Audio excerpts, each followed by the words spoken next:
horas. Explosión en la cabina.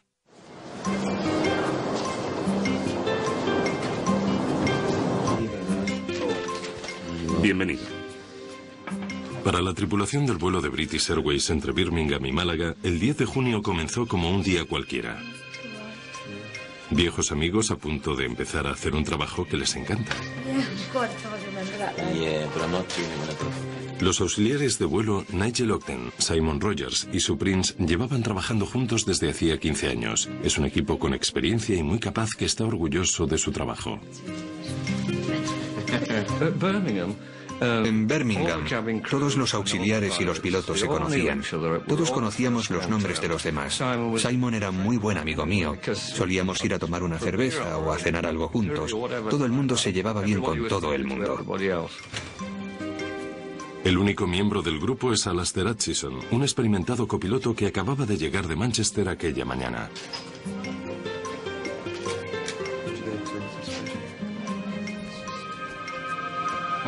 Alastair, buenos días. Soy Tim Lancaster. ¿Cómo estaba la M6?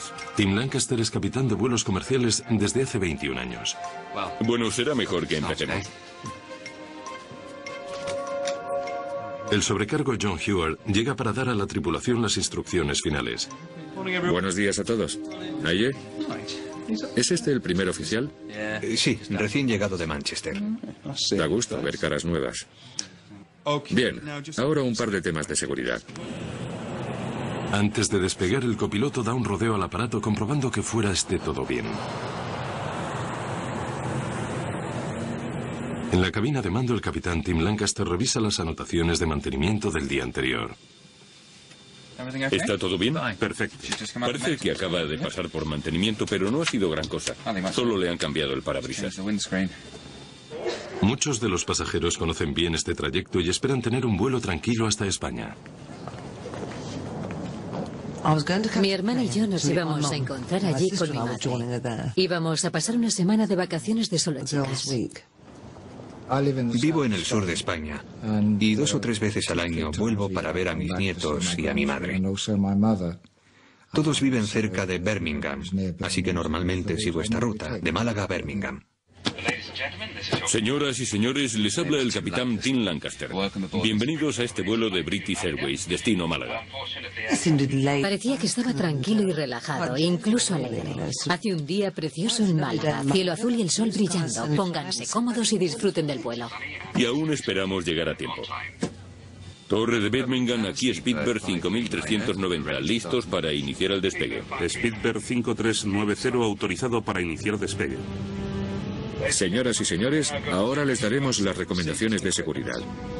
Esta información es importante. Por favor, presten atención. Autorizado para iniciar motores. Iniciando el número 2. Las salidas de emergencia se encuentran a ambos lados del aparato. Entonces el auxiliar muestra dónde están las salidas de emergencia. Y por supuesto nadie miraba. Había un hombre con aire despreocupado que iba leyendo el Times. Nadie prestaba atención porque todo el mundo ha volado alguna vez. Sí, claro, no hay por qué hacer caso. Se pueden inflar utilizando la boquilla y también tienen un silbato para atraer la atención.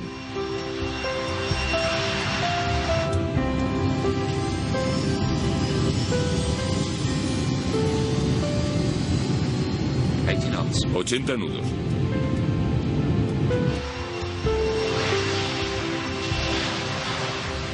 El BAC-111 era conocido como el todoterreno del aire, un animal de carga con un mantenimiento no muy complicado y con un historial de seguridad bastante limpio. Con 43 toneladas de peso, este casco presurizado transporta 81 pasajeros y 6 tripulantes. Ahora asciende a los 7.010 metros de altitud. En solo 2 horas deberían estar en España.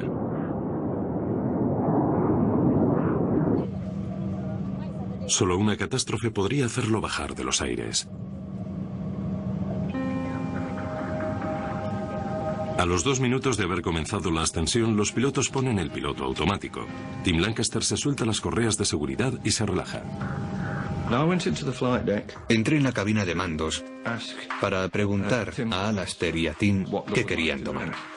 ¿Les apetece una taza de té, señores? Lo de siempre, por favor. Con leche y una de azúcar, por favor. Y les dije, el desayuno estará listo dentro de un momento. Han pasado casi 13 minutos desde el despegue y se encuentran a 5.273 metros de altitud. Solo faltan 1.524 metros para alcanzar la altitud fijada, pero en ese instante, en una décima de segundo, todo cambia.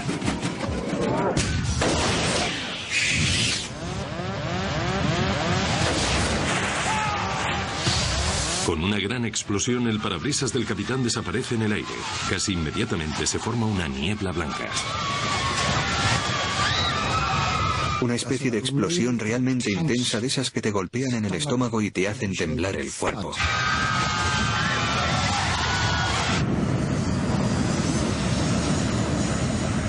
Era como si nos estuviésemos hundiendo y de repente empezaron las sacudidas. Pensé, Dios, es una bomba. Alastair, el copiloto, se ve repentinamente luchando por recuperar el control del aparato con un viento de 555,6 kilómetros por hora. No hay tiempo para pensar en el capitán, que ha sido expulsado a través del parabrisas debido a la descompresión de la cabina de mandos. Las ráfagas de aire clavan al capitán Lancaster contra el techo.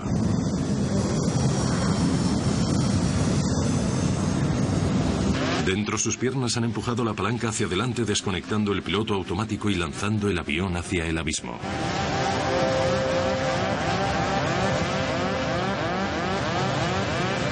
Alastair Hutchison necesita toda su experiencia de vuelo en esta ocasión. Está solo.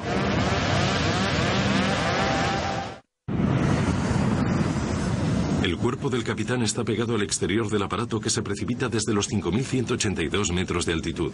Los reguladores están obstruidos, aumentando la velocidad hasta casi los 629,7 kilómetros por hora.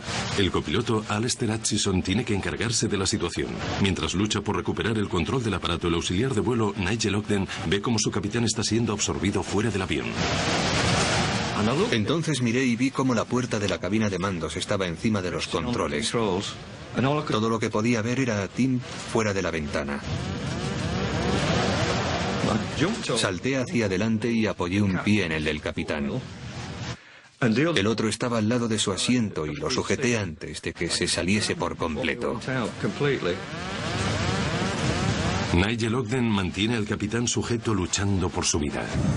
Fuera, una ráfaga de aire de 629,7 kilómetros por hora a 17 grados bajo cero golpea el cuerpo de Tim Lancaster. El tornado que se origina en la cabina de mandos le está dando a Hutchison bastantes problemas. Mayday, Mayday, Mayday. Londres, aquí Skipper 5390. El control de tráfico aéreo puede oír sus gritos pidiendo ayuda, pero la tormenta que se ha originado en la cabina se lleva las respuestas. Los pies del capitán todavía están apoyados contra la palanca y Alastair intenta hacerse con el control. Está pilotando entre las corrientes de aire más fuertes del mundo, con el peligro añadido que supone una colisión.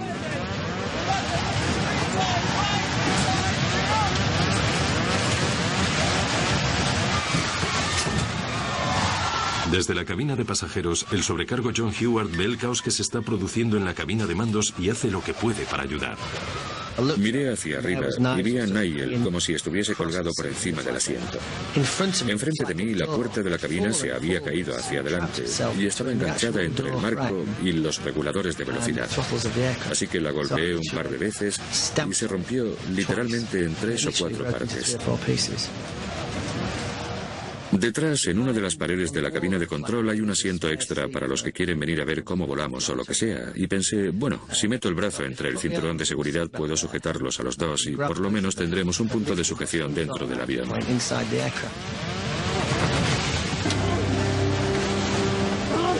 Alastair, que nunca antes había volado con esta tripulación, tiene que dejar que se las arreglen solos para centrarse en controlar el aparato. Ha conseguido recuperar las palancas de gases. John y Nigel han conseguido desencajar los pies del capitán de la palanca. Pero en vez de reducir la velocidad, Hutchison decide continuar el rápido descenso. Esto le apartará inmediatamente de la ruta de cualquier otro vuelo y alcanzará una altitud menor, donde no necesitarán las máscaras de oxígeno. Este aparato es demasiado antiguo y no está equipado con el suficiente oxígeno para todos los pasajeros. La luz del anemómetro se pone roja.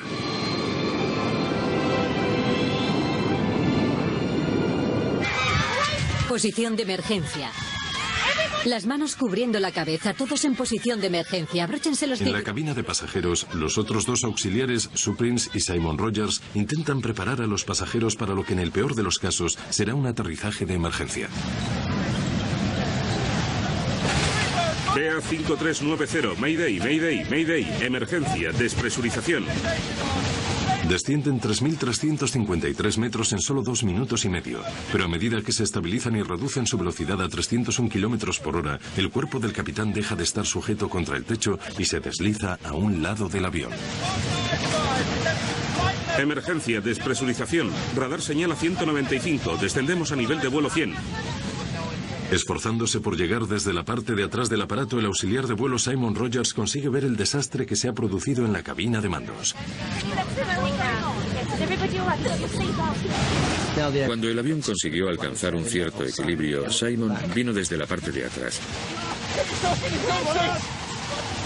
A Nigel empezaban a dolerle los brazos y yo sabía que no le iba a soltar hasta que no estuviese completamente seguro de que Tim no iba a salir volando por la ventana. A todos se nos veía el miedo en los ojos. Estábamos terriblemente preocupados. Pensábamos que o Tim moriría o nosotros moriríamos. Es lo único que se me pasaba por la cabeza. Pero estaba todo en manos de Alastair y también en las nuestras. Simon, John y yo teníamos que aguantar hasta el final. Mayday, Mayday, Mayday. Todo lo que recuerdo es ver cómo se agitaban los brazos de Tim. Parecía como si midiesen más de 1 metro. Nunca lo olvidaré. Cómo tenía los ojos abiertos de par en par. Tenía la cara pegada contra la ventanilla lateral, pero ni siquiera pestañeaba.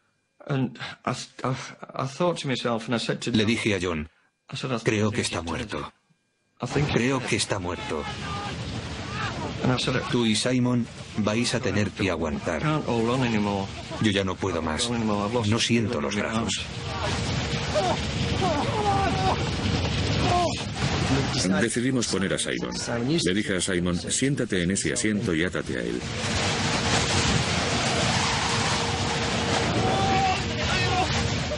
Con Simon sentado conseguimos soltar las piernas de Tim de entre la palanca y el asiento. Le enganchamos los pies por encima del respaldo del asiento del capitán y Simon le puso las manos por encima, de modo que se sujetaba los tobillos por debajo.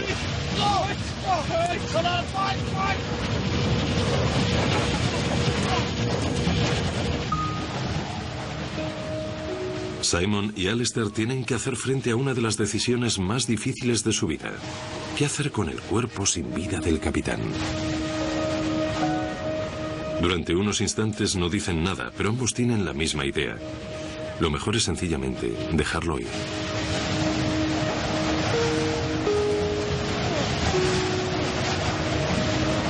¡No! Sujétalo, por favor. Pero la orden de Alastair no es un mero acto de compasión. Si hubiesen soltado el cuerpo en la posición en la que se encontraba, este se podría haber desplazado hacia la zona superior del ala y podría haber dañado el borde de ataque.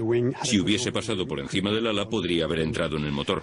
El liberar el cuerpo suponía provocar unos daños considerables. Creo que el mantenerlo donde estaba fue la decisión más sensata que podían haber tomado.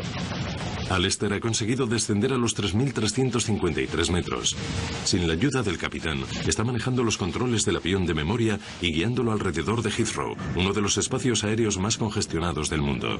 Después de 7 minutos sin contacto con el control de tierra, consigue oír la voz del control de tráfico aéreo por primera vez. Estamos sufriendo una despresurización de emergencia. Pedimos asistencia por radar hacia la pista de aterrizaje más próxima. Speedbird 5390, recibido. ¿Está de acuerdo con aterrizar en Southampton? Speedbird 5390, conozco Gatwick.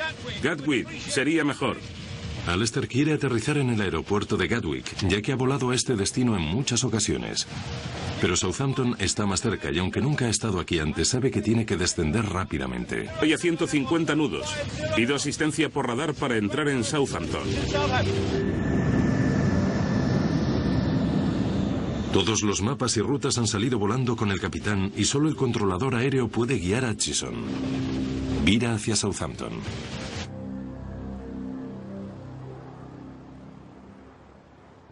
Southampton, aquí Speedbird 5390. ¿Me recibe? Speedbird 5390. Buenos días. Identificado por el radar de Londres a 6 millas al oeste del aeropuerto de Southampton. ¿Cuál es su nivel de vuelo?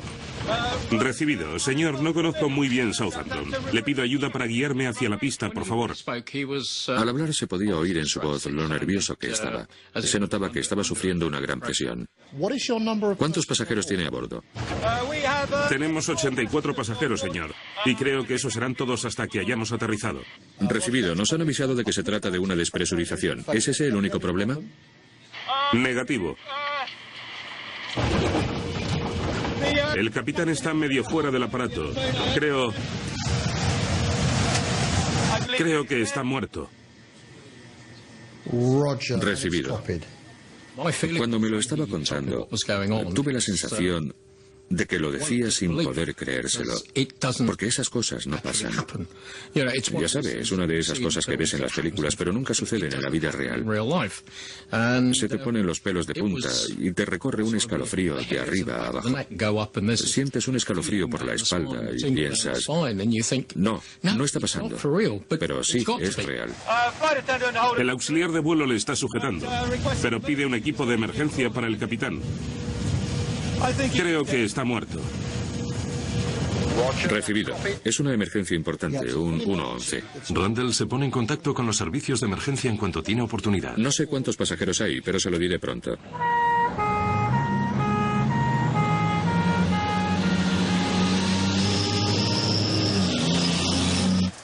¿Puede confirmar que la longitud de su pista en Southampton es la requerida para un 111? Sí, es aceptable para un 111. Le daré todos los datos en un momento. Mientras tenga por lo menos 2.500 metros, me daré por satisfecho. Lo siento, pero no tenemos 2.500 metros. Y tampoco en Bournemouth. Tenemos un máximo de 1.800 metros.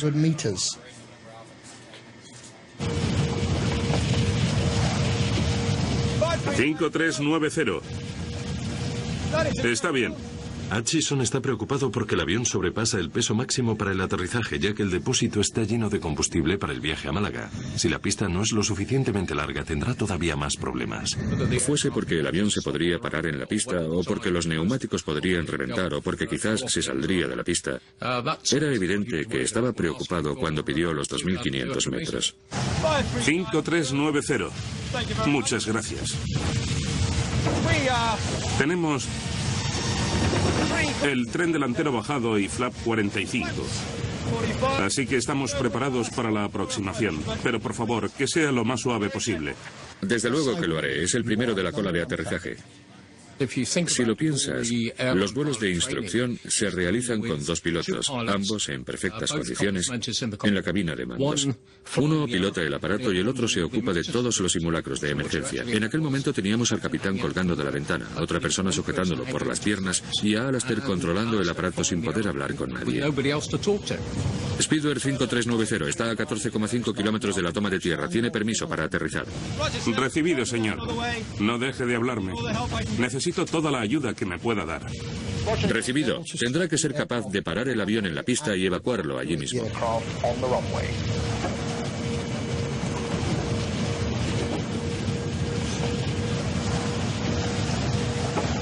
No tiene que darnos explicaciones salvo que se las pidamos. No pararemos de hablarle durante todo el aterrizaje, pero no dude en interrumpirnos si lo necesita. 5390. Muchas gracias. Ya veo la pista. Gracias. Autorizado para aterrizar.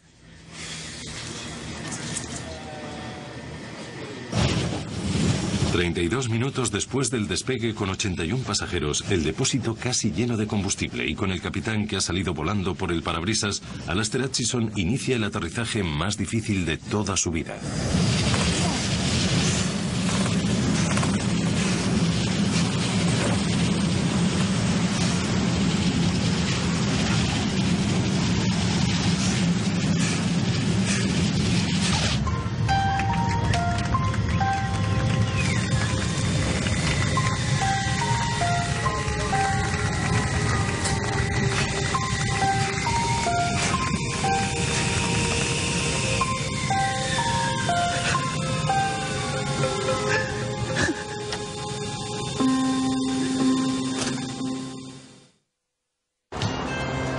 A las 8:55 am, el vuelo BA5390 realiza un aterrizaje perfecto en el aeropuerto de Southampton.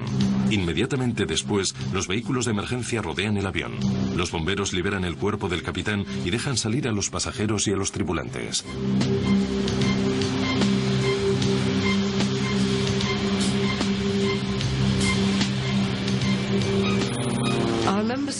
Recuerdo ver al copiloto, el hombre gracias al cual ahora estamos aquí. Lo vi caminar por la pista muy despacio, agitando la cabeza, con uno de los responsables de las ambulancias caminando a su lado, rodeándole por los hombros con su brazo. Y el copiloto negaba con la cabeza, como si... Lo recuerdo con claridad, no sé por qué, pero es algo que recuerdo perfectamente. Alastair Hutchison acababa de realizar una proeza aérea casi sin precedentes en la historia de la aviación.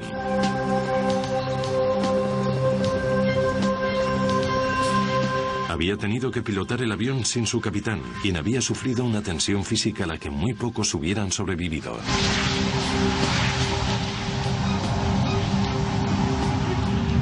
Creo que nadie espera verse en unas condiciones tan extremas. Su tiempo de supervivencia podría haber sido de unos cuantos minutos, ya que se iba enfriando cada vez más y su organismo empezaba a paralizarse. El cuerpo de Tim Lancaster fue atacado por dos flancos.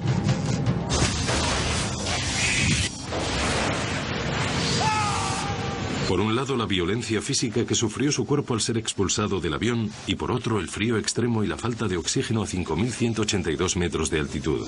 Cada 305 metros la temperatura corporal desciende 2 grados centígrados.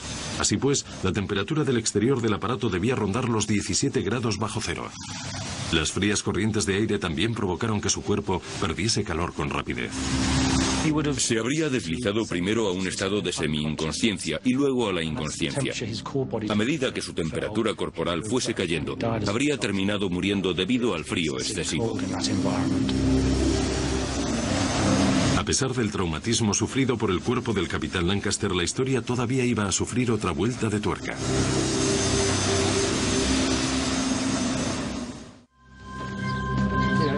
Solo he estado aquí una vez, hace 10 o 15 años. En los alrededores de Oxfordshire, John Hewer y Nigel Ogden visitan a uno de los miembros de la tripulación con el que compartieron aquella experiencia tan terrible. Ahí está. Hola chicos, John, encantado de verte. ¿Qué tal va? Me alegra verte. Nigel, pasad, pasad. El capitán de aquel funesto vuelo, Tim Lancaster, sobrevivió de algún modo a esta aterradora ordalía. No hubo víctimas mortales en el vuelo BA5390.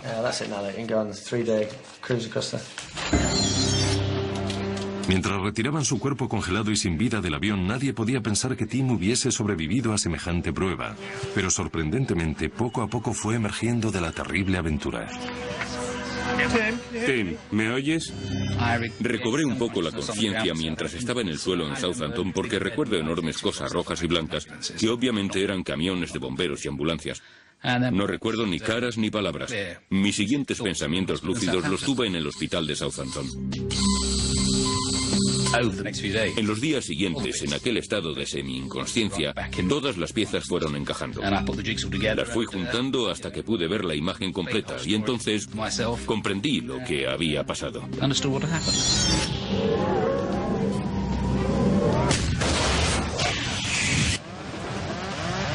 Hubo una explosión muy fuerte y el ruido del aire mientras se escapaba. Pero recuerdo cómo miraba el parabrisas mientras se separaba del avión y luego se alejaba como una bala, desapareciendo en la distancia. Y creo que entonces hubo otra gran explosión, todavía mayor. Y me di cuenta perfectamente de que me iba hacia arriba. Y entonces todo se convirtió en algo surrealista. Me daba cuenta de que estaba fuera del avión, pero ni siquiera me importaba mucho. Lo que mejor recuerdo es que no podía respirar porque estaba frente a la corriente de aire. Me giré y mi cuerpo se giró por completo. Era como si mirase hacia la parte de atrás del avión. Y en ese momento conseguí respirar. Lo recuerdo. Recuerdo el ver la cola del avión. Recuerdo cómo giraban los motores y a partir de ahí ya no recuerdo mucho más. Mi memoria se pierde en ese punto. Estuve allí el año pasado y han cambiado el aeropuerto. Me alegro de haber sujetado a Tim porque estaba vivo. Es un hombre muy fuerte. Tiene que serlo para haber sobrevivido a todo aquello. Yo no lo hubiera logrado.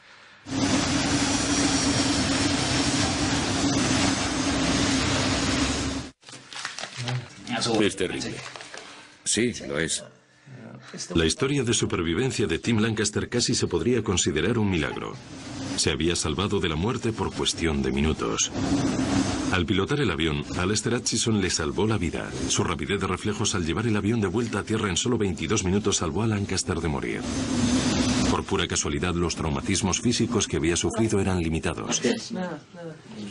Una fractura en el brazo y la muñeca izquierda, el pulgar izquierdo roto, algunas heridas, síntomas de congelación y estado de shock. Sorprendentemente, en 5 meses Tim Lancaster se había recuperado por completo y estaba volando de nuevo. Speedbird 5390, Mayday, Mayday. Desde luego, el capitán no fue el único que pasó por esta aterradora experiencia. Luchar con los controles mientras un tornado arrasa la cabina de mandos es algo que los pilotos comerciales no aprenden en las academias.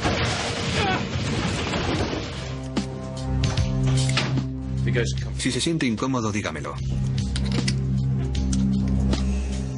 Entre los pocos pilotos que pueden comprender la experiencia de Hutchison y su tripulación está este joven piloto en prácticas de la Royal Air Force. Están llevando a cabo una simulación de una descompresión por explosión en esta cámara hipovárica. Multiplica por 2 los efectos de un viento que sopla a 7.620 metros. Comunicadores. Comprobados y funcionando. ¿Todas las conexiones? Comprobadas y funcionando. Consul check completado. Consul check completado. Autorizado para extensión. Oficial médico de instrucción. Ascendiendo 2.438 metros a 1.219 metros por minuto. La presión atmosférica está fijada inicialmente en 2.438,4 metros. Esta es la presión que hay dentro de una cabina de mando sellada de un avión comercial convencional. Cualquiera puede soportarla durante varias horas sin sufrir los efectos. Si se asciende un poco más, la experiencia será bastante distinta. Atención, por favor, que todos los alumnos levanten el pulgar para indicar que están preparados para iniciar la despresurización rápida. 8 pulgares. Bien, prepárense para iniciar la despresurización rápida en 5, 4, 3, 2, 1, ahora. La neblina que se forma en la cámara hipovárica es idéntica a la que se produjo cuando la ventana reventó en el vuelo BA5390. En el momento en el que se produce la despresurización, el aire de la cabina no puede mantener su vapor de agua y este se libera en la atmósfera bajo la forma de niebla.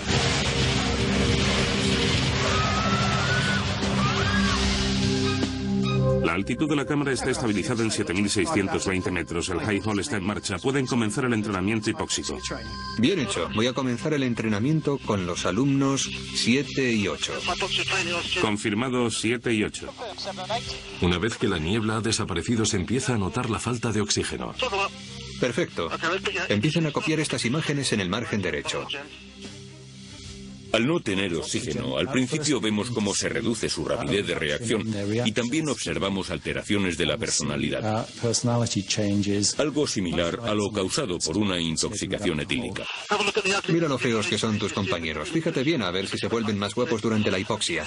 Vemos cómo los alumnos ejecutan cada vez peor las órdenes. Sus pensamientos se ralentizan y su velocidad de reacción es cada vez más lenta, hasta que empiezan a mostrar lapsos de concentración y se deslizan hacia la inconsciencia y finalmente hacia la muerte si no se restablece el suministro de oxígeno. La sangre deja de transportar tanto oxígeno. En lo que consiste todo esto es en experimentar los síntomas a nivel personal y en que los demás observen esos síntomas.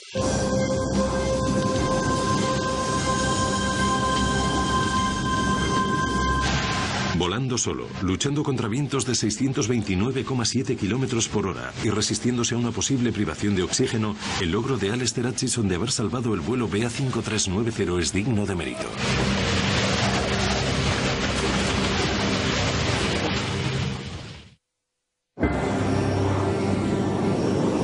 Mientras la crisis se estaba desarrollando, los inspectores de accidentes ya se apresuraban hacia Southampton para encontrar una explicación.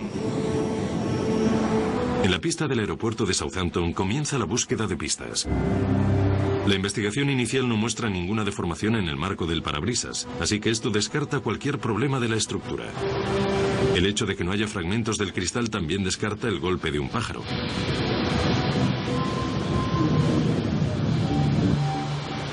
Stuart Callin, investigador jefe de la rama de investigación de accidentes aéreos, tiene mucho trabajo por delante.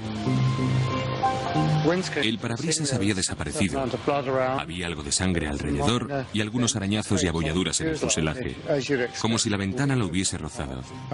Y eso era todo, aparte de papeles tirados por todo el interior. Una de las primeras pistas con las que cuenta viene del registro de mantenimiento que se ha recuperado del avión.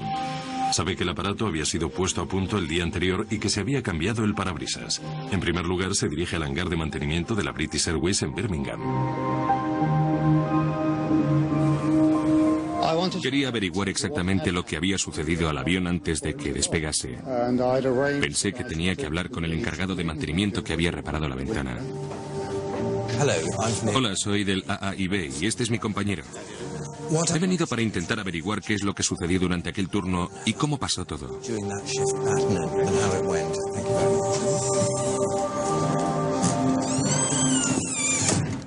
¿Vieron algo en la ventana que les llamase la atención? ¿Alguna marca producida por la presión o algo así?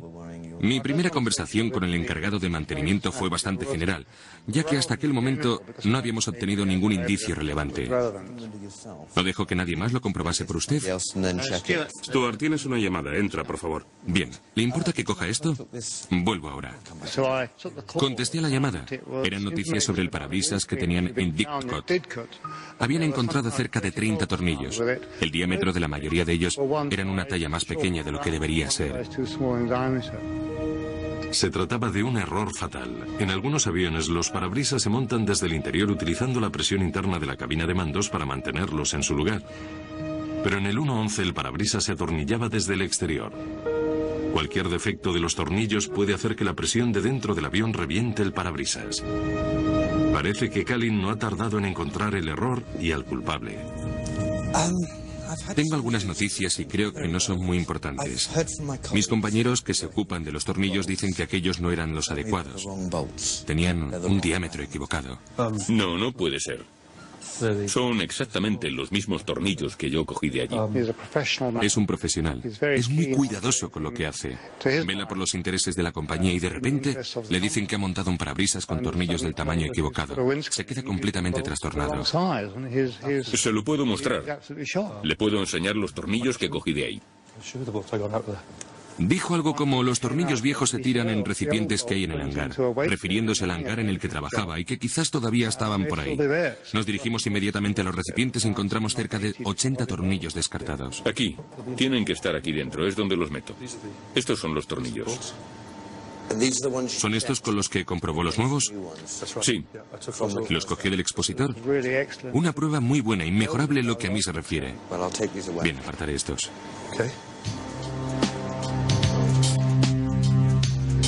Al contrastar el manual de mantenimiento con lo que le había dicho el encargado, Callin inmediatamente ve clara la primera parte de lo que ha sucedido. Sabe qué es lo que ocurrió la noche anterior, cuando se cambió el parabrisas del BAC 111. Repasamos uno por uno todos los pasos que se habían dado y nos dimos cuenta de que había cerca de 13 anomalías en todo el proceso anterior al montaje de los tornillos. Si se hubiesen fijado en algunos de ellos, la secuencia de errores no habría continuado y el accidente no se habría producido.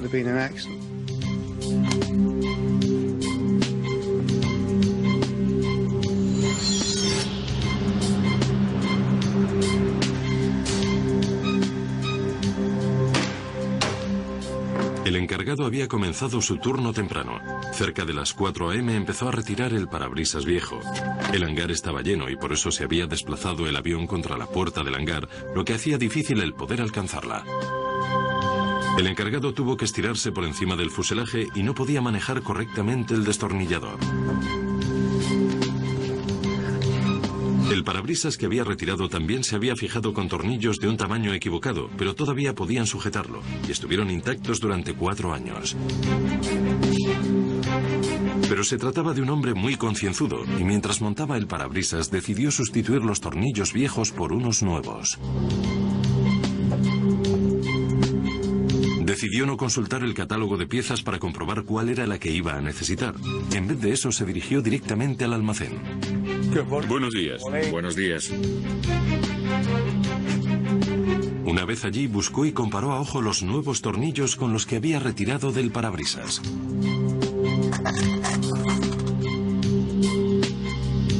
Comparó bien y encontró unos cuantos tornillos nuevos exactamente iguales en un cajón. Necesito 90 del 7. Estoy con un parabrisas de un 1.11 y necesito tornillos nuevos. Los del 1.11 son del 8. No, estos son del 7. Este lo acabo de sacar y es del 7. De todos modos, no tenemos ninguno del 7. Bueno, lo intentaré en el almacén. El hombre del almacén sabía qué tornillos necesitaba el encargado, pero este decidió no hacer caso a su comentario. En vez de eso, se dirigió hacia el otro lado del aeropuerto para buscar otros tornillos. Eran cerca de las 5:15 de la mañana. En un oscuro rincón del hangar siguió buscando unos tornillos nuevos idénticos a los que había retirado del avión. Pero su suerte se perdió entre la penumbra. Pensó que eran los correctos, pero no fue así. Eran unas centésimas menores de los que necesitaba.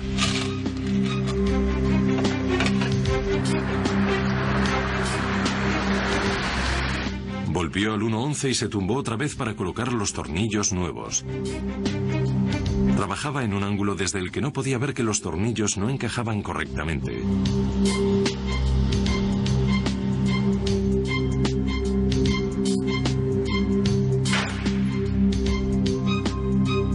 Cuando salió de su turno a las 6 de la mañana había conseguido acabar su trabajo a tiempo. El avión estaba listo para dejarlo en manos del capitán Lancaster y su tripulación. Pero en realidad lo que dejaba atrás era un desastre a punto de desencadenarse.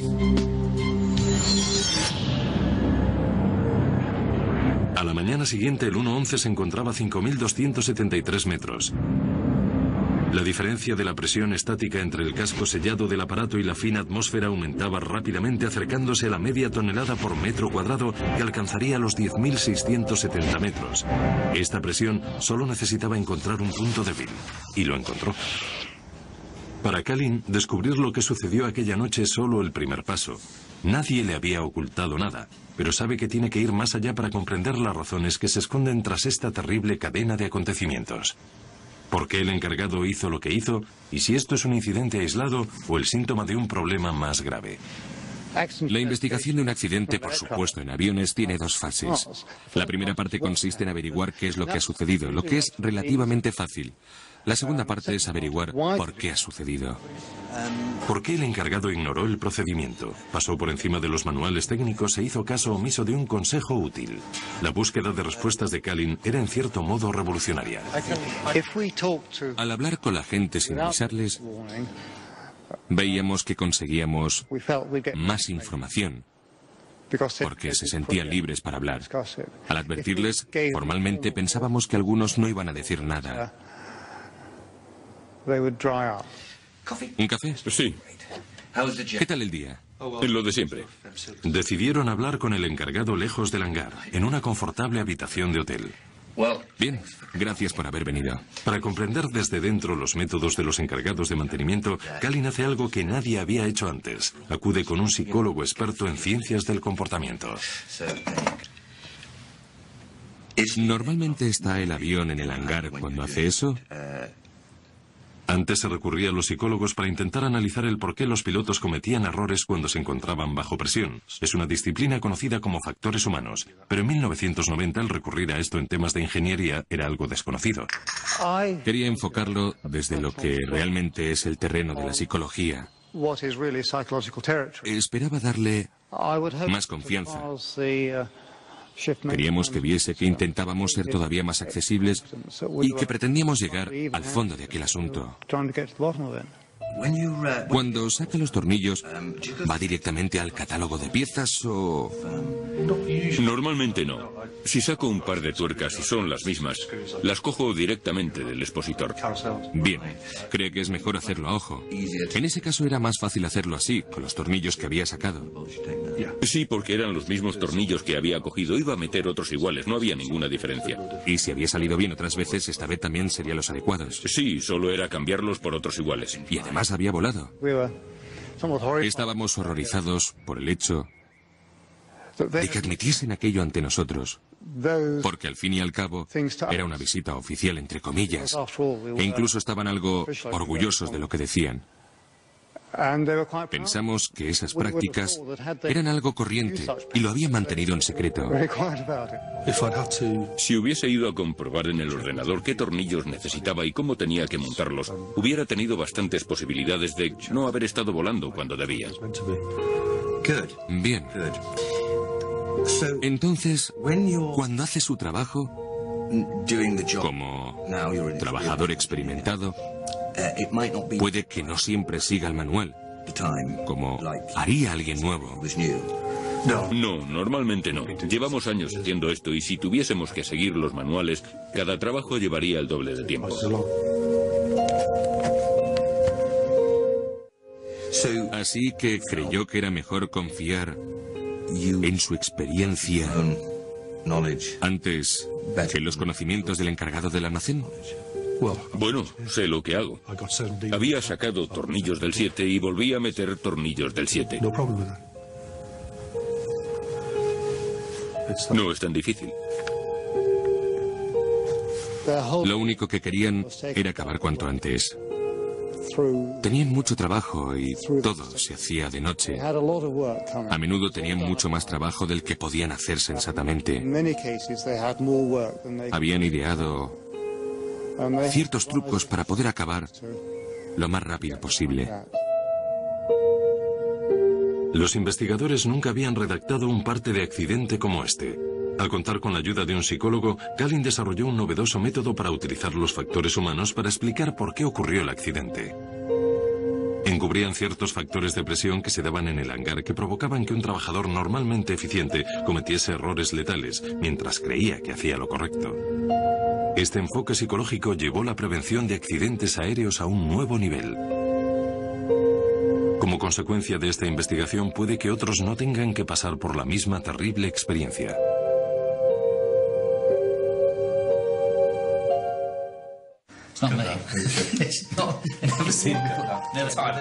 Tras el accidente, los miembros de la tripulación fueron tratados como héroes. Recibieron numerosos galardones y Alistair Hutchison recibió la codiciada medalla de oro al mérito aéreo. Sus compañeros también expresaron lo que sentían. Una de las cosas más emocionantes fue el regreso a Birmingham. Al entrar en el aeropuerto, todo se paró por un momento.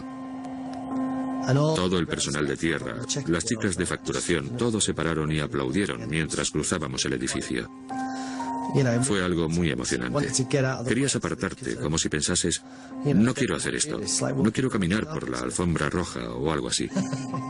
Sus compañeros aplaudían a un equipo que había demostrado el grado más alto de profesionalidad a todos los niveles. Una tripulación que supo trabajar en equipo en unas circunstancias extraordinarias. Un copiloto, alguien de fuera, que supo tomar el control y luchó solo para llevarles de vuelta al suelo en completa seguridad.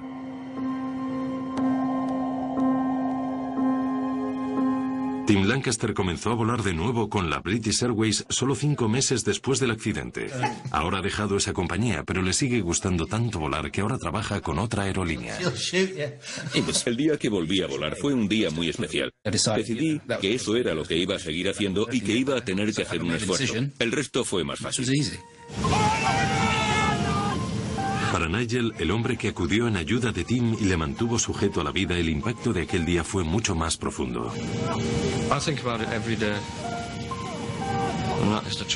Todos los días recuerdo lo que pasó.